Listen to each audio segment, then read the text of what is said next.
Hey guys, Steve here from Audio.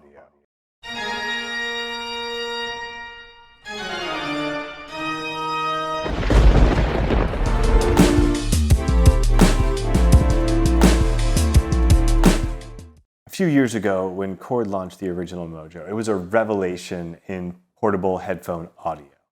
And a number of other brands have stepped up to create products that build on that idea or make their own take on a portable headphone DAC and amp, brands like iFi and Fio, and more recently, EarMen.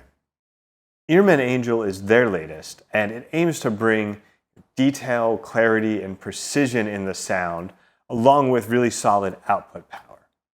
Along with that, EarMen is built in Serbia alongside of Oris Audio, and it boasts a material design and construction that's a cut above a lot of the competition.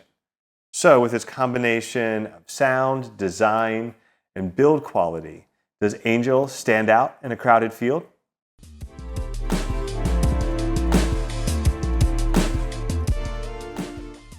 Angel shares a similar form factor to a lot of the DACs in this range that lean more towards transportable than portable. And by transportable, I mean it's not going to fit in the pocket of your pants, but it'll fit in a backpack, a laptop bag, carry-on luggage, easy to take from place to place, but not necessarily pocketable.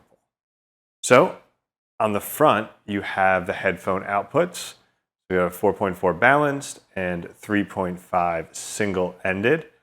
This is your output selection, direct or pre, and the gain plus button.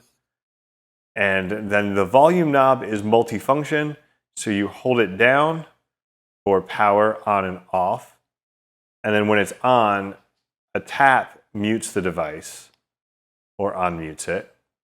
And then of course it actually, controls your volume. This is a digital volume knob, and the device has a feature where it basically mutes it when you unplug or plug headphones back in, so you'll need to check your volume again after doing that. Honestly, it saved me from blowing out my ears a couple of times, so I appreciate that. On the back, we've got the line out options, which match up with our headphone out 4.4, 3.5. There's this coax, Toslink, optical output, or input, excuse me. This is a digital input. It's a 3.5 millimeter form factor, but it comes with adapters to use with optical or digital coax. And then you have your two USB-C connections, one for data and one for charging. So they separate that out like that. And while the design is pretty similar to some other devices, I find that there's just the general construction, the feel of the device, the sturdiness, the way the buttons and jacks are all seated. This feels a step above a lot of the other devices in this style. Just the quality and the general construction almost feels to me like the best of both worlds between like a Chord and an iFi in this style.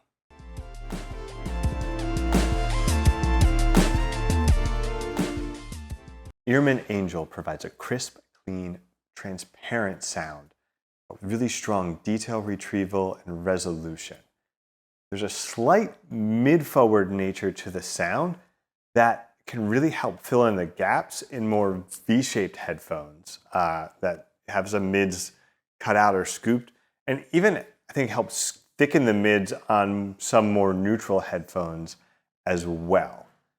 So while the bass presentation is very highly accurate and neutral, there's a strong linearity, and combined with the power output in the device really helps uphold the bass in like planar magnetic headphones, provides good slam when appropriate and strong extension there. Angel delivers a highly three-dimensional soundstage and strong imaging. I even found with a lot of closed-back headphones, Angel really enhanced that feeling of three-dimensionality. In terms of power, with the ability to output over 8 VMRS in balanced, Angel's in the upper tier for devices of this size. The balanced output is particularly effective for more moderately hard to drive to even some fairly hard to drive headphones, including planar magnetic headphones. It does do really well with IEMs, gives you really low noise floor, black background, all of that. But I did find with that sort of Campfire Andromeda, Empire Ears ESR class of highly sensitive headphones, there was a little bit of that waterfall hiss at a very low level with Angel. We listened to a variety of headphones with Angel. We picked out a few that we thought would be the most helpful in describing some of the sound characteristics and how it might work with your headphone collection. With the Meze 109 Pro, Angel had the effect of sort of cleaning up the sound a little bit. I felt like the sound stage was expanded and the imaging was strengthened with Angel over some other sources we had used. And some of that characteristic warmth was dialed down a little bit. So again, this may or may not be for you if you want to push more for that warm analog-y sound. That's not what Angel's bringing. Angel's bringing that precision and detail. So when you take a slightly warm headphone like the 109 Pro, there is this effect of sort of cleaning up the sound a little bit.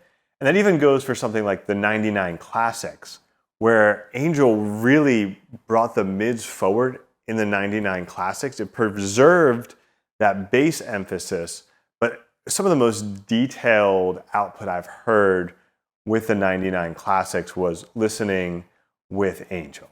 After experiencing this sort of clarifying effect with a couple of warmer headphones, I kind of expected that Hi-Fi Man Aria would sound a little bit too bright, maybe a little fatiguing in the vocal range, but it really didn't at all. All those regions where I tend, at least for me personally, I tend to sense fatigue or be sensitive to treble, seemed like they were all still just right on Aria. But what it did do was add a little bit of thickness and weight to the mids, where I feel like Aria is sometimes lacking a bit in that mid-range weight. And it provided good support through the extension. I used it on high gain mode, and good extension in the bass and good slam there as well. So overall, I was really impressed with how it performed with both the 109 Pro, a warmer headphone that it made feel a little bit more neutral, and Aria, again, a more neutral, slightly bright headphone that it just felt generally kind of in line with the Aria.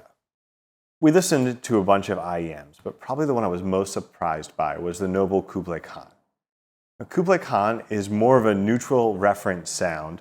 It's notable also for being a quad brid with 4 different types of drivers, one of those being bone conduction.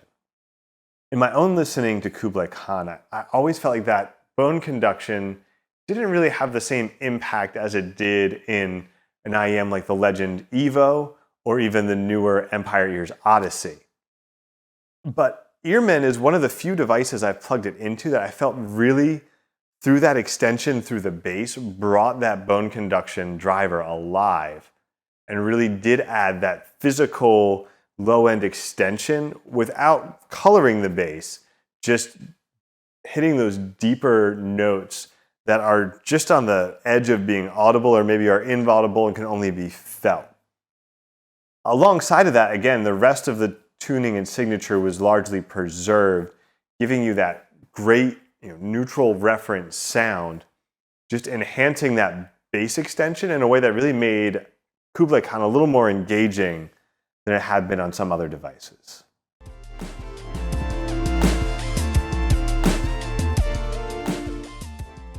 EarMen Angel is a pretty simple device. It's a reference tune, portable DAC, good power output. There's any number of devices out there that can do a lot of the same things. But what helps Angel stand out isn't any one of the features, but the way it achieves excellence in each of them, from the build, the design, and most importantly, the sound. Angel is excellent across the board. Thanks for watching. You can check out Angel, the rest of the EarMen lineup at bloomaudio.com. Be sure to like and subscribe, and we'll be back soon with more hi-fi personal audio content.